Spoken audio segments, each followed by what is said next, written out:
इंद्रधनुष बनने के बाद मेघनाथ और प्रभात के बीच का पुराना वैमनस्य पूरी तरह से खत्म हो गया। वे अब एक दूसरे के विरोधी नहीं बल्कि पूरक बन गए थे। बूढ़े बाबा जी की समझदारी ने उन्हें सिखाया था कि उनकी शक्तियाँ एक साथ मिलकर कहीं ज्यादा अद्भुत और लाभदायक परिणाम दे सकती है।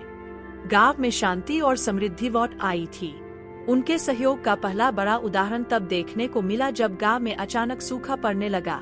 सूरज की तेज किरणें धरती को हुलसा रही थीं और खेत सूखने लगे थे। लोग चिंतित थे। पहले तो वे मेघनाथ से भारी बारिश की उम्मीद करते, लेकिन उन्हें याद आया कि अत्यधिक बारिश से भी नुकसान हो सकता है। इस बार मेघनाथ और प्रभात बाबा जी के पास गए। बाबा जी, प्रभात ने कहा, गांव को बारिश की जरूरत है, पर ज्यादा नहीं, बस उतनी जिससे धरती की प्यास बुझ जाए।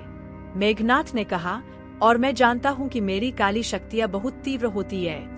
हम संतुलन कैसे बनाएं? बाबा जी मुस्कुराए।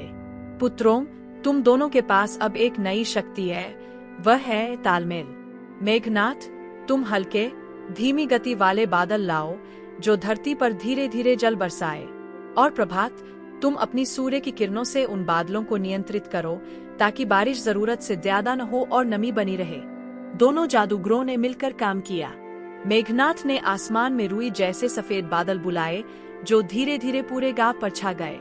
प्रभात ने अपनी रोशनी उन बादलों पर इस तरह डाली कि वे कभी ज्यादा घने न हो और बारिश एक समान रिमझिम होती रहे। यह कोई मूसलाधार वर्षा नहीं थी, बल्कि एक हल्की जीवनदायी फुहार थी जो कई दिनों तक चलती रही। गांव वालों ने देखा कि इस धीमी और नियंत्रित बारिश से धरती की प्यास बुझ गई, खेत हरे भरे हो गए और तालाबों में पानी भर गया, लेकिन कहीं भी बाढ़ या जलभराव नहीं हुआ। यह उन दोनों के सहयोग का एक और शानदार प्रमाण था। नए बदलाव और चुनौती। मेघनाथ और प्रभात के इस सामंजस्य ने न केवल गांव को बदला, बल्कि उनके अपने स्वभाव में भी परिवर्तन आया। मेघनाथ, जो पहले रहस्यमयी और एकांतप्रिय थे, अब अधिक मिलनसार हो गए थे। वे अक्सर प्रभात के साथ बैठकर हंसी मजाक करते और गांव के लोगों से भी बातें करने लगे थे। प्रभात, जो हमेशा अपनी उजली शक्तियों पर गर्व करते थे, उन्होंने मेघनाथ की शक्ति को सम्मान देना सीख लिया। उनकी दोस्ती इतनी गहरी हो गई कि उन्होंने मिलकर एक मौसम संतुलन चक्र बनाया। यह एक अदृश्य ऊर्जा चक्र था जिसे वे अपनी शक्तियों से बनाए रखते थे, जो यह सुनिश्चित करता था कि गांव में मौसम हमेशा संतुलित रहे, न अत्यधिक गर्मी, न अत्यधिक ठंड, न सूखा, न बाढ़। एक दिन पड़ोसी गांव से एक अजनबी जादूगर आया जिसका नाम था द्वेषनाथ। द्वेषनाथ को मेघनाथ और प्रभात की बढ़ती ख्याति से ईर्ष्या थी। वह पुरानी प्रतिस्पर्धा को फिर से जगाना चाहता था। तुम दोनों ने अपनी शक्तियां मिला दी है, द्वेषनाथ ने उपहास किया। यह तो कमजोरी की निशानी है।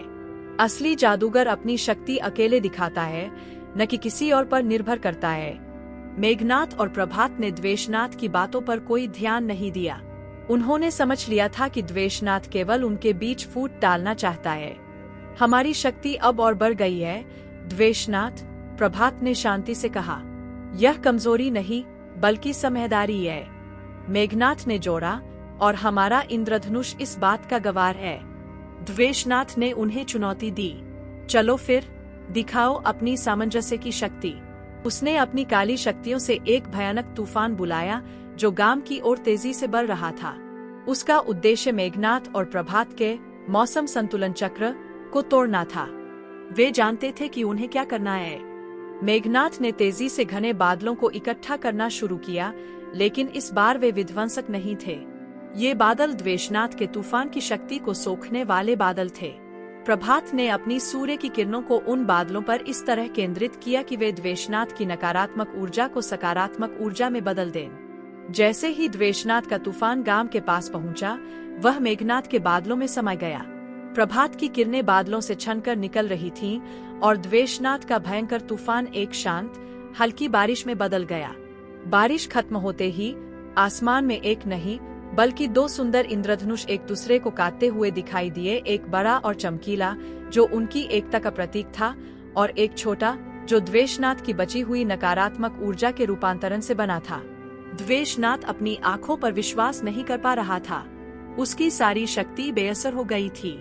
वह समझ गया कि सच्ची शक्ति केवल विध्वंस में नहीं, बल्कि सहयोग और सामंजस्य में होती है। वह शर्मिंदा होकर चुपचाप वहां से चला गया। उस दिन के बाद मेघनाथ और प्रभात को इंद्रधनुषी जादूगर के नाम से जाना जाने लगा। बूढ़े बाबा जी ने अपनी झोपड़ी से यह सब देखा और उनकी आंखों में संतोष की चमक थी। उन्होंने केवल ज्ञान का बीज बोया था और उन दोनों जादूगरों ने उसे सहयोग के वृक्ष में बदल दिया था, जो अब पूरे क्षेत्र में शांति और समृद्धि का फल दे रहा था। और जब भी आसमान में इंद्रधनुष दिखता तो गांव वाले जानते थे कि यह सिर्फ बादलों और सूरज का मेल नहीं, बल्कि दोस्ती, सहयोग और एक बूढ़े बाबा जी की अनमोल सीख का प्रतीक है।